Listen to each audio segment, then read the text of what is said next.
Or anywhere, I would say from like 27 people to 31 people. Everyone travels, everyone practices, everyone's a part of it. So that's something that's really important to us.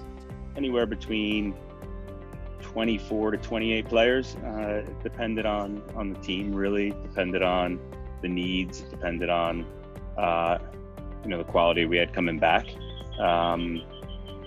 And so we typically flutter anywhere in that range. At Bloomsburg University, we had a 24-man roster, and we were capped by the university. Everyone dressed for home games, and we took, when we could, to away matches unless there was some missed class times for injured players and such. We wouldn't take them, but overall, the players trained, would play, whether it was home or away. They put that commitment in, and I felt they should be rewarded. We have a team that stretches from literally coast to coast, and that makes it really fun. It brings a lot of perspectives into our team. So I think, enjoying the unique nature of these teammates, but then also through that recruiting process, selecting people who are going to share our values. And we're pretty clear about what our pillars are on and off the field. And, and so our recruiting process has a lot to do with that. And I try to be really direct and really honest about, hey, these are the things we value.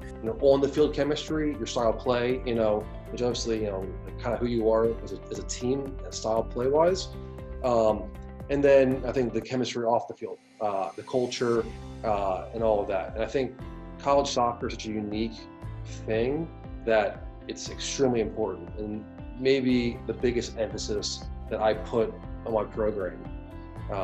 Unlike a high school or club team where you're only around each other a few days a week or for a certain time of the year, or even the pro environment where you're only around each other a few hours a day, college soccer, college athletics, you go to class together, you eat together, you dorm together, you train together. It's hard to escape one another. So if your culture and your chemistry aren't strong, it's really, really hard to succeed. It's probably one of the most important things.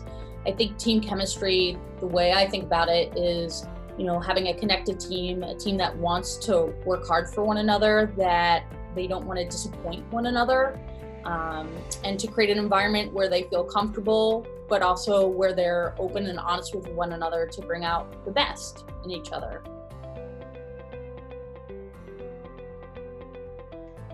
I'd say it was 50-50, to be quite honest with you.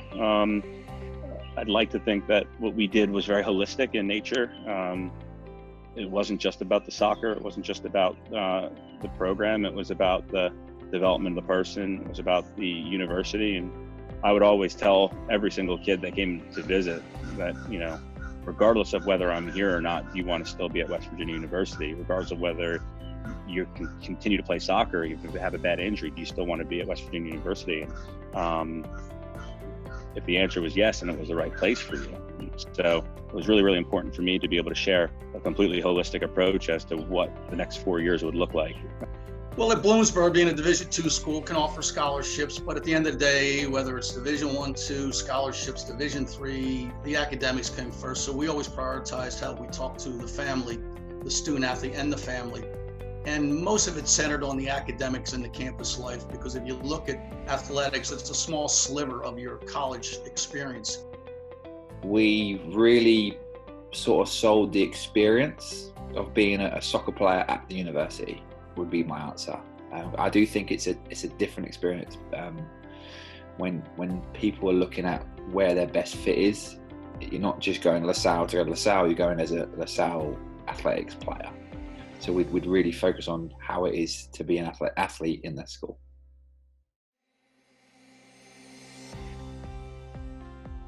We have kind of pivoted and started recruiting more position specifically. But with that said, we'll never turn down a really good player, even if we have that position already, quote unquote, filled. It's 100% needs. We recruit pretty small classes. We don't want a big bloated roster. I don't ever want to approach 30 kids on this team. And so from that standpoint, we're very, very precise about this is our system of play. These are the sort of aspects that we like to be flexible in. And within that framework, each year we recruit the best available player that we can find who can do that specific job. A combination of both. Obviously, if we're graduating a goalkeeper and we're really looking for a goalkeeper, then that's a need of our program. That being said, if we see a prospective student athlete and we go, gosh, this athlete can really make an impact, and we already have someone who plays that same position, that will not deter us from recruiting that individual.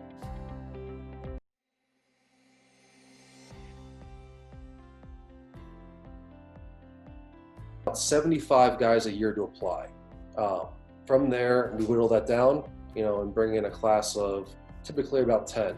I mean, on a weekly basis, we try to blast and when I say blast, I said email and give updates about our program to our recruiting database, which includes not only recruits, but student athletes who are in our database that we've randomly seen and maybe haven't contacted us directly. So anywhere to 800 to 1,000 kids, and these are our prospective student athletes from grades, not just rising seniors. They could be, first years as well. In a given year, I would guess, I don't know the exact numbers, but I would guess we're between 1,200 and 1,700 unique contacts where we, send you an email, hey, Sally, saw you play last weekend at the tournament, love to talk to you on the phone, that type of communication.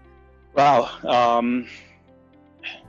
I think in terms of being in depth, we tried to isolate the guys that we wanted to go after, and wouldn't necessarily cast the big web. I think my belief and the belief in our philosophy was to focus in on who we really wanted to go after, and whether that was 6 guys or 8 guys, I would lean more on a smaller number than 50. We would never really entertain 50 different kids.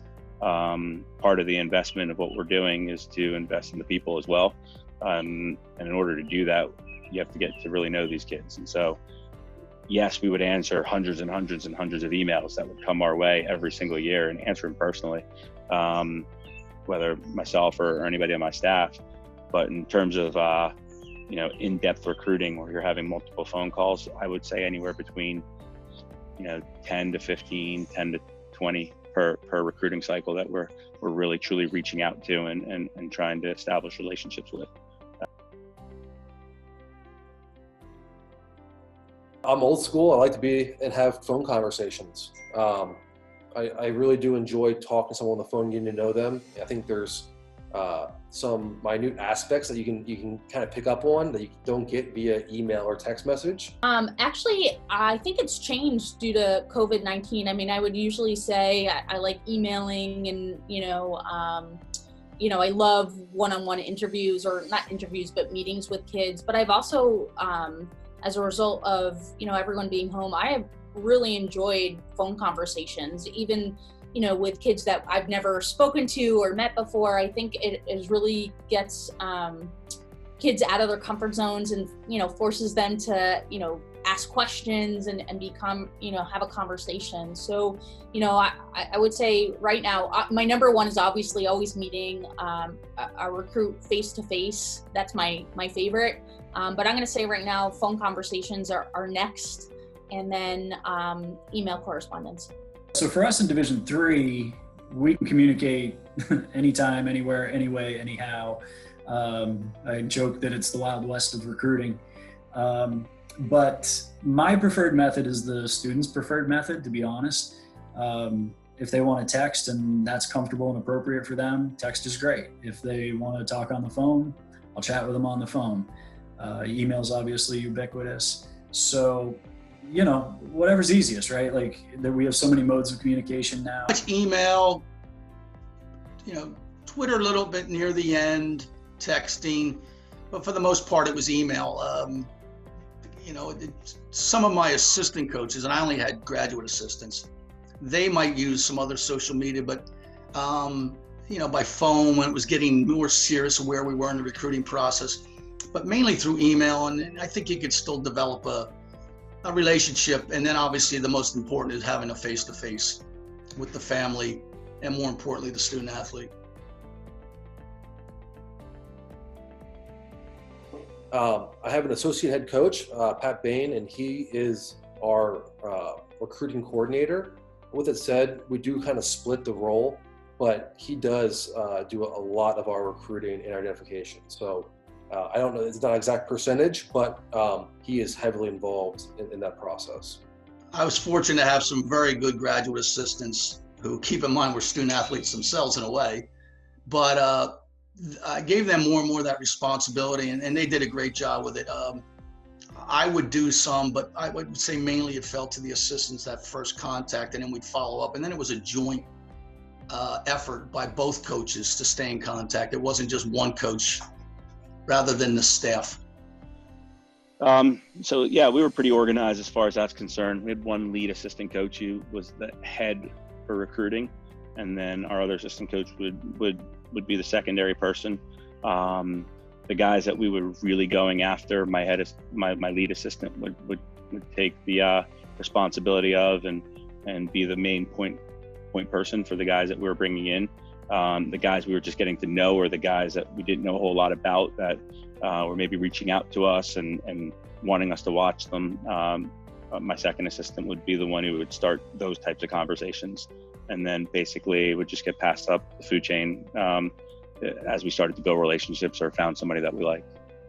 So initially when I first came in, I was a second assistant. So Ali Nick, who's now at NJIT, she was the recruit coordinator. So she would receive all that stuff. And then when she left, I pushed onto that. So I would take and receive mainly all the communications and respond to players. If Paul, the head coach, knew them or had a relationship with a coach, maybe a club coach, he'd sort of handle them. But mainly I would oversee all the communication.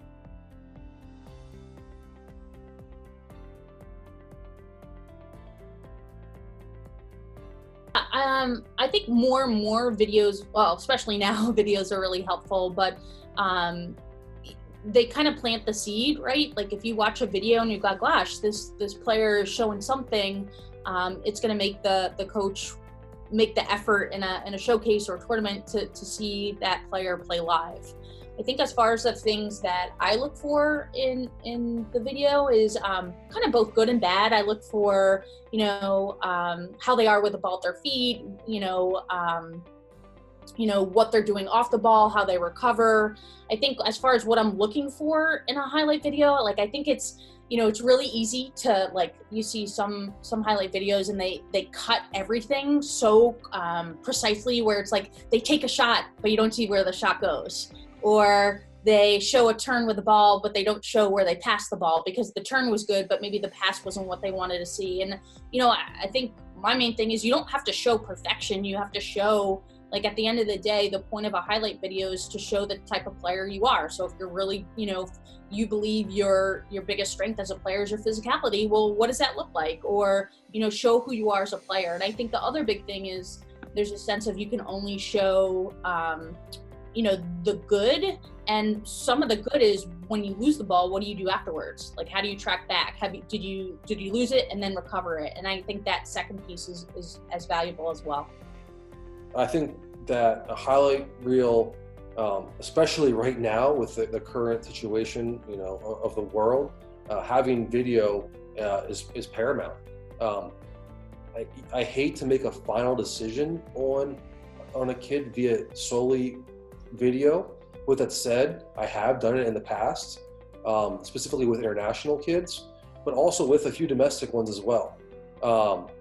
So I always say that your highlight video is like a trailer to a movie. It gives you, a coach, the idea whether or not he wants to go out and see you live, see it in person. Yes, we did. And for us, video really served as a teaser to get out and watch the kid play in person. And so a lot of what we would see in highlight reels, we love to see. We'd love to have the flexibility of watching a full match, but when possible, we love seeing kids highlight what their strengths are, whether it's the ability to finish and score goals, the ability to create goals. We love seeing defenders who are defenders tackle, not just pass the ball. Defenders who can defend and win headers and tackle is a big part of it. but really just highlighting strengths. I think when we would see something that we really liked in regards to highlighting strengths of a player, it would serve as a teaser to want to get out there and watch them play more. Yeah, we did look at them, and that sometimes is the way that they first got our attention. And what I would say is, if they are useful, I would keep them in a minimum length. You want to show something special that you've done in a game, in a training session. Sometimes we forget about training sessions. I could see your work rate in a training session. As a recruiter, sometimes I would go watch a player practice. But doing something special, doing something ordinary, just dealing with a flighted ball, taking it off your chest away from pressure. It might not be extraordinary, but it's ordinary, and you need to do the ordinary as well. And then let's face it, as you're a keeper, you're not going to make every save. So if I saw a keeper in a highlight reel maybe miss a ball that was curled into the upper 90, well, that's the reality of some good shooters out there, good finishers. They can be useful, they have to be timely, and I want to see both sides of the ball. What do you do when you attack? What do you do when you defend? Because we just don't take, wingers that just whip a ball in. They got to defend. They got to dribble at people. So really ranges. We've had classes of 9 and 10, and we've had smaller classes as well. Anywhere. I mean, this year's senior class will be 5. So we have a real balance of what different years look like. In my ideal world, I think we would recruit anywhere from 6 to 8 players. Typically we carry in the low 30s for our roster, and we've been averaging about 10 players per class. That said, this year we are bringing in 14, which is the largest class, in my tenure. Average roster size between 24, 28 players. As we move forward, the plan is to recruit on average, 6.5 kids a year, depending on the number of goalkeepers we have on the roster and or need, that type of thing. We'll, we recruit very, very small classes. As I said, with being capped at 24, it was fairly even among the classes, I think. It seemed like, because we did have tryouts, which I think I'll get to a little bit later, but roughly you bring in I'd say 10 to 12 freshmen. And, as kids go on through college, they find other things in life. Maybe they don't stay in the program for their reason, our reasons, whatever. But it was fairly even well divided between classes, where maybe sometimes a senior class may be small. But my last year, I had 9 seniors.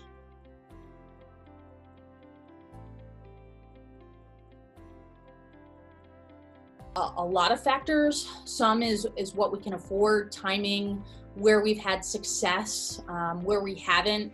Some of it is, speaking with colleagues and going, this is a new showcase. Were they successful? Was there good talent? Where the club teams from? What parts of the country? I think we take all those into consideration to figure out what we can all make it out to. There's a few determining factors. Finances are one of them. Obviously we'd love to go out and see as many tournaments as possible, but we have to make sure we're spending our money wisely.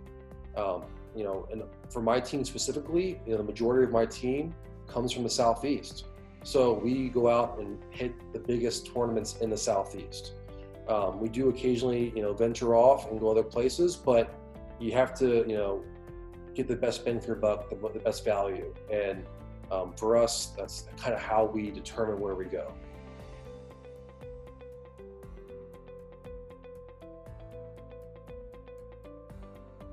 Yeah, very important, very important. I think it's one thing to go and watch a kid play in a game and maybe not have their best day.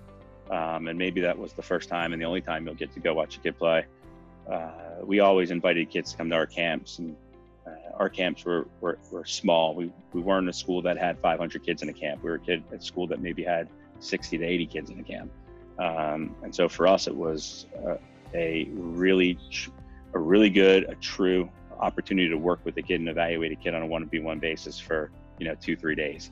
And our recruiting a lot of times was finished through the camp. And so maybe we've identified a kid, we liked him, okay, come in so we can work with you. Again, going back to that chemistry and that character side of things. So a lot of times we'd have kids that, we loved on the field. They loved the school, but we wanted to have an opportunity to work with them before we, said, okay, this is the right fit for you. And we'd invite them to camp. Maybe it's a kid who we haven't seen a whole lot of. We'd invite them to camp and be able to give some true feedback. And then very important, get to work with them, get a sense of their personality, get to really see, are they the type of kid that fits in this place? Because it is a very different experience. Every school is very different. We had our players there sometimes to talk to them and could kind of see, will they fit in the environment we have? And also some players that we didn't anticipate to be very good would come on camp and prove himself against kids who may be on more established club teams, and you've seen a bit more and actually this kid can compete. So very, very important. And I think it was always important as well to have them come on campus and see what they think and get a feel for the environment. I think the beauty of camps and clinics, for one thing, if someone's coming to your camp and clinic, it means they're obviously to some degree interested in your program.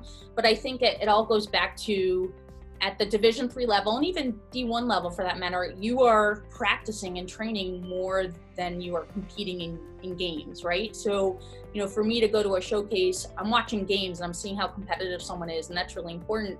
But you also want to see how someone trains, because that's, again, the majority of the experience. And I think camp and clinics allow you to see training habits. It allows you to get to know prospective student athletes and see how they're coachable.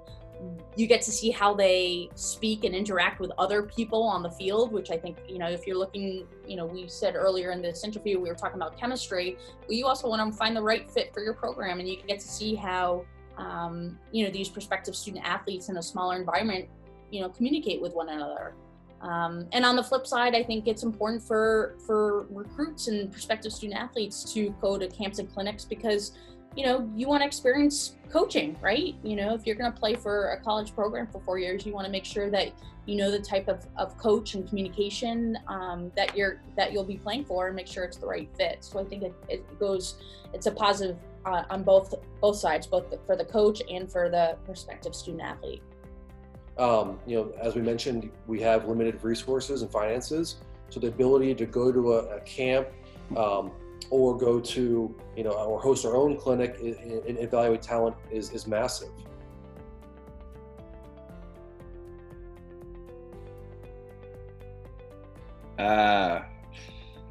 Could be up to 75%. I mean, especially young players. It may be a centre midfielder, but as a freshman at college, we'll probably have to use them as a wide area, just until they earn the trust and they get used to the pace of the play. So a lot of them, again, for me, it was very much only specific players, goalkeepers, maybe strikers, and maybe centre backs. Other than that, the rest were move around a lot, depending on what the team needed that year and also what they were ready for. So absolutely, it was a lot of flexibility. There's a good amount. A lot of times, I think club and high school coaches play their best players up the spine. And sometimes when those kids arrive on campus, they're better fit to play somewhere else on the field, but they've been forced to play a role that just was better for the team. So when we get here, we find guys and we put them probably in their more natural position. Not too many. I think that kind of goes back to, we recruited specific positions. It's hard to remember many that have changed. If I coached college soccer for 20 years and 14 years as a head coach. And the 14 years as a head coach, I'd venture to say 10 to 15 kids maybe played different positions. Enough. I think, it's very common, because we recruit small numbers at Bryn Mawr, because our team and our roster is pretty specific with our, the way we recruit. It happens, but I wouldn't say that there's like a set number that's typical.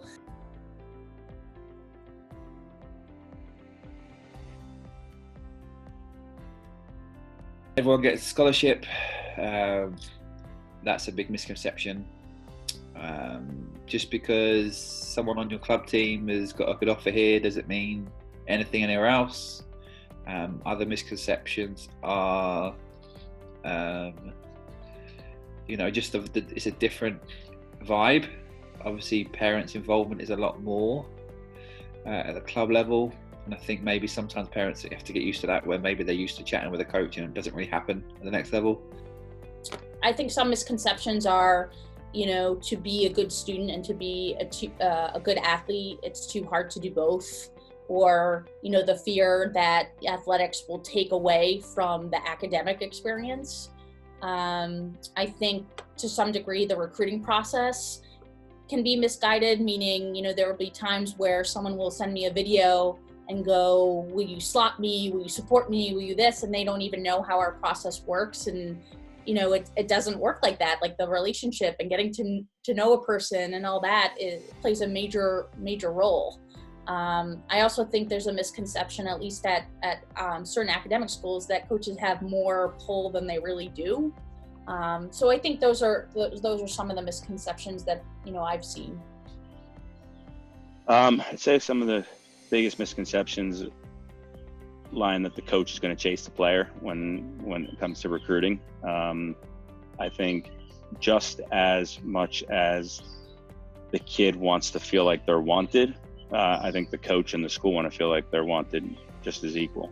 And so I think out there's a big misconception that coaches, will chase and throw all this love and admiration to a kid just to get him to come. I don't think that's going to necessarily happen. And I think kids who think that's going to happen end up missing out quite often. And I've heard lots of cases where top players have just felt like, the top schools were going to chase them and it didn't happen. And then all of a sudden they don't have a school to go to. I've found that parents sometimes could not deal with the fact that we made cuts. Because of a roster cap, I wasn't able to keep, you see some collegiate rosters are rather well established with 30 to 40. I've even seen 50 to 60. Not so much in the Northeast, but I've seen that. We had 24 hard, and when we invite some kids into camp, that didn't guarantee you a spot. And I think sometimes parents struggle. Well, we're going to send our son to Bloomsbury. We don't even know he has a place in the team. He could get cut. Well, yes, you told me you wanted him to come for the academics, the strong computer science program, the campus, the affordability of the university. So I think that was, and I also think the level, the intensity, the fitness and the hardness of the college game, I think that is something they need to see live and in person. And again, I would suggest they see a college team train, just like I want to see a young high school age boy train in his sessions.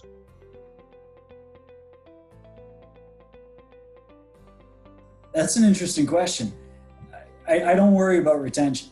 I'll put it that way. I guess that's why I'm a little surprised by it. I think, our graduation rate for athletes at Bryn Mawr is very, very good. We have very serious students with some lofty goals post-graduation. So retaining them, not really an issue. Retaining them within the team, I think, is a vital issue.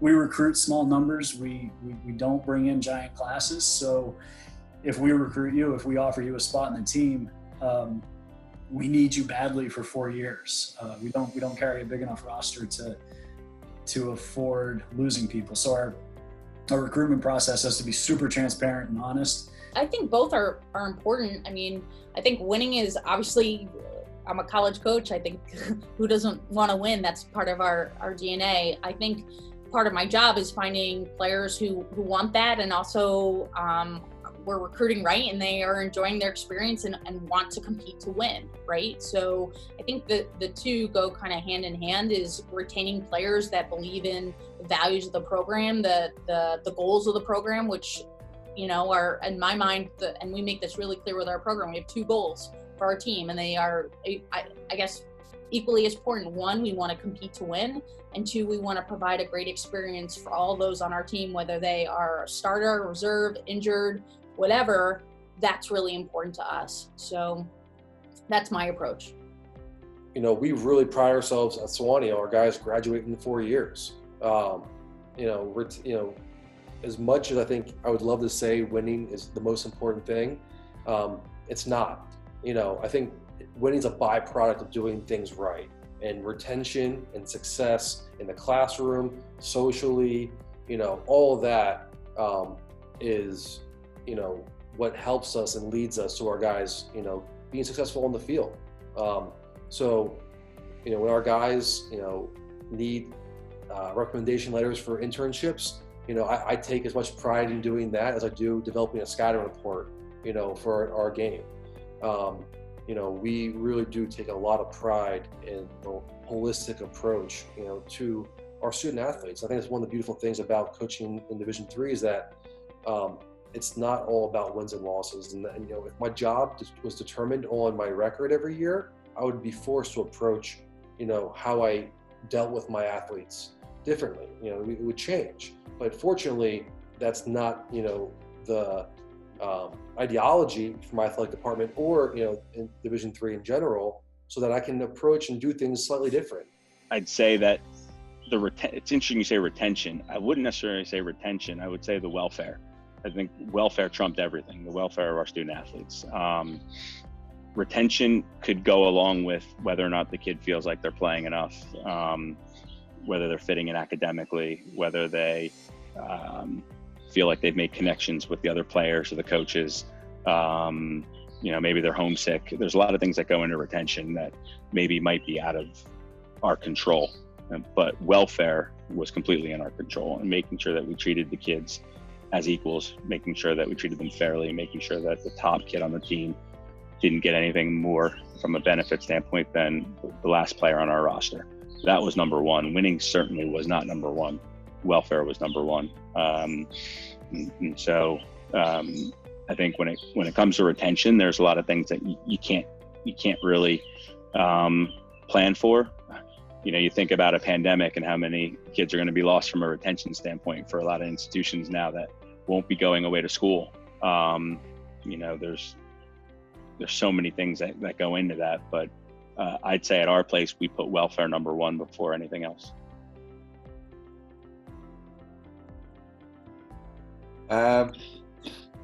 Greatest misconception is, I think that your success from club just automatically will fall into the collegiate level. For example, you may be a kid who scored 100 goals at high school or whatever. It just doesn't happen that way. It's a whole different level that some kids just don't adjust to. I think to some degree, there's always the idea that, D1 is so much better than D3. And while I certainly think there are differences and that there are Division I teams that are truly incredible, there are also some D1 teams that I think D3 teams could take on easily. I think, it's all about what is the right fit for you. And I think, the other misconception is D3 isn't as much of a commitment as D1. And I would say it's a different type of commitment, right? In the sense that, again, it goes back to, what type of D3 player do you want to be? Well, during our off season, a coach might not be there to lead a session.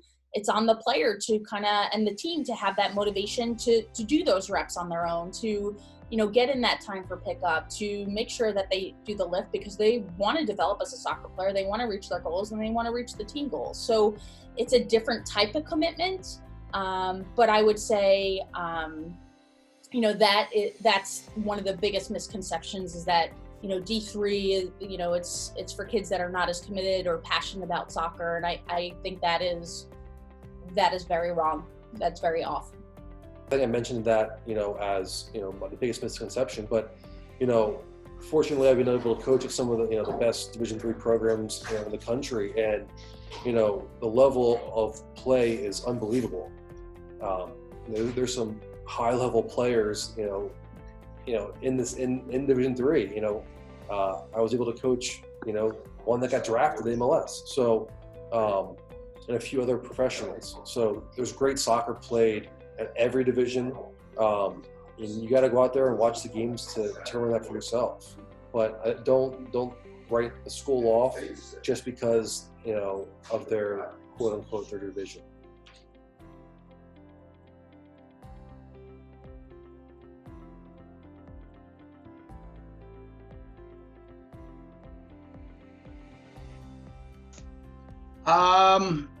Most players get on our radar, in about their junior year. We will have some, and again, here's where the ID clinics can be helpful. You come in as a young sophomore. You're mature enough to understand, well, I'm starting the process. I'm closer to coming into college than I am going back to entering high school. But most of it would arrive around their junior year in high school, and from there we would continue, ideally at tournaments. And keep in mind, at tournaments with a limited staff, you couldn't see every player in every game. It's mind-boggling. You know that as well as I do. But the interest starts on both parts, and if a junior shows some interest and we continue on, we like what we see in a showcase, they might show enough interest to come and visit us. Maybe the invite comes from us, and we continue on throughout the summer between their senior year. And then pretty much by their senior year, October, November, we like to have everything wrapped up. Now, the men's side, I think, is a little bit later than the women's side, but I see more and more there's a rush to get the next class done. And there's some very, very good players still out there that all of a sudden you go to a showcase in October and say, where's that young man going? Well, he hasn't made a decision. No, maybe we'll give him a shot. So I would say about a 2-year process to get that next class in. In the past, our recruiting calendar was almost the academic school year from August through May. We switched here at Swine to a full need model for meeting full need, which has also changed our recruiting. Last year, over half of our incoming class did apply early decision. So it has changed, and hopefully will even more so and become more to our guys committing before the December. But with that said, even this year we had guys commit. May 11th was our last commitment. A year as a prospective student athlete at Haverford is your junior year is going to be the most important. It's when we're going to watch you play the most. As a sophomore, we'll watch you play a little bit, but our main focus will be juniors in high school. And so we will, it starts with general communication. So whether that's a prospective student athlete emailing us before a showcase or tournament and just introducing themselves, sending a resume, us seeing them play, or us going to a showcase or tournament and seeing someone and reaching out after that. From there, we really encourage attending a camp, a clinic, coming to visit.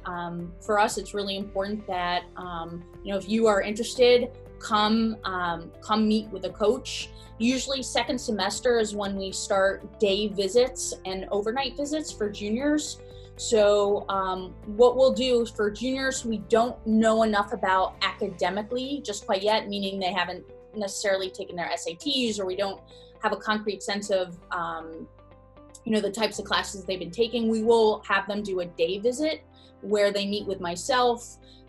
They spend a day with different members of our team, sitting in on classes, lunch, and all that. And so it'll be kind of a day in the life.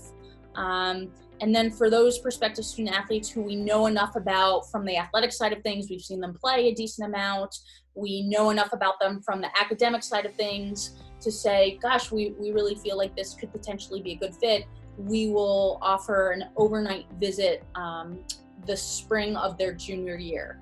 And we usually try to do that during our spring season so they can, watch a practice. Usually we'll also try to coordinate it with our play day as well. The summer before senior year, so the academic piece is really important.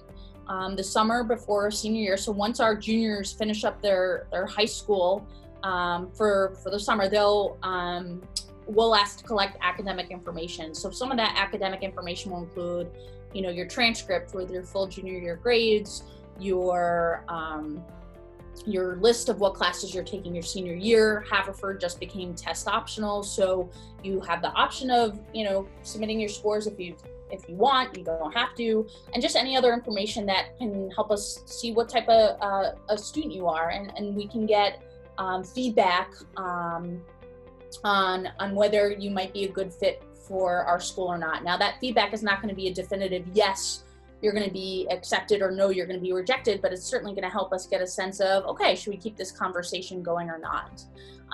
Usually over the summer, we will hold camps or a clinic, and we're also getting that feedback at that time. So it really allows us to not only, watch a recruit play in our own environment, but we'll also know hopefully enough about them academically to feel all right about them hopefully applying to Haverford or not. So usually people are starting to make decisions by midsummer, and then we have other recruits who will come in the fall for an overnight. Usually it's the fall of senior year. If they haven't done an overnight in the spring of their junior year, they'll do an overnight the fall of their senior year. And again, experience a day in a life, spend overnight into a game the following day. And then we're usually encouraging our early decision, which is November 15th. So, there's a lot of different options. For us, we will also have conversations with recruits about what their timeline is. Meaning, we have some recruits that really want to make a decision about where they're applying by the summer. And we have other recruits that want to take their time, and we're aware of that. And we kind of work with our recruits to make it as seamless as it can be. For us, I'd say identified as a sophomore, so we've kind of really got an idea of how good they are. So when they're early junior, come on a campus visit, then if they've enjoyed it and we've still enjoyed it, we'd then have them back as soon as possible to do an overnight visit, which I think is really the one of the most important processes of it, part of the processes. Then from there, we weren't really heavy on deadlines. We always felt that, if you weren't ready, then we weren't ready for you. But maybe they might be given an offer then on the overnight visit of, may have 4 weeks, 6, whatever, say roughly 4 weeks to make a decision. And that's all in sort of in their junior year. So I'd say from maybe if they came in August or September with their initial visit, come February, that might be the time that it sort of closes out once they've done their other visits and compared and made a decision. And that would be for Tenley. I would say mainly, most of our class was complete as juniors. The odd one maybe as a sophomore, and then the final couple would be as seniors. I'd say with a high school senior, chances are that we'd identified them, their sophomore, junior year. So essentially by the time, they're heading in towards the end of their junior year, they've already visited. They've visited unofficially, basically, before we're allowed to do a paid official visit for them, but they've come unofficially. Maybe they've come to camp the summer prior to the start of their senior year. And more times than not, before the start of their senior year, they are making their commitment verbally to come to school and play for your program. Then sometime in September, October, we're bringing them and their family on campus for an official visit. Less stress, the opportunity to just basically enjoy a weekend, watching the team and getting to hang out with their future teammates and just relax, essentially, in terms of a very low pressure type of setup. Signing day, there's now 2 signing days in college soccer. There's not 2 signing days, but we have an earlier type of signing opportunity than what used to exist in terms of actually, no, you know what? They did not pass that. We could probably need to go back and reverse that. It was proposed, like how football has 2 signing days, that they were going to do the same with soccer, but we ended up not doing that. So you have signing day in the spring. First Wednesday, I think in February, is the first opportunity to sign. And at that stage, though, everything's pretty much done. Kids have applied. Hopefully, based on their academic profile and what they've done in high school, they've even been admitted already and cleared by the NCAA. If they need classes in their senior year to still count towards admissions or towards clearinghouse eligibility, then maybe that part's not done just yet. But for the most part, by the time we get to signing day, a lot of those things have already been taken care of. A kid will typically come back again in the summer for camp or start summer school and start working out at that stage. So I'd say the recruiting process with most kids is anywhere from like a 12 to 18 month process, really, from the first point where we get them on campus to the time where they actually enroll for school in summer session. Not every kid enrolls in school for summer session, but we started to see that trend happen more and more. But anywhere from a 12 to 18 month process, really.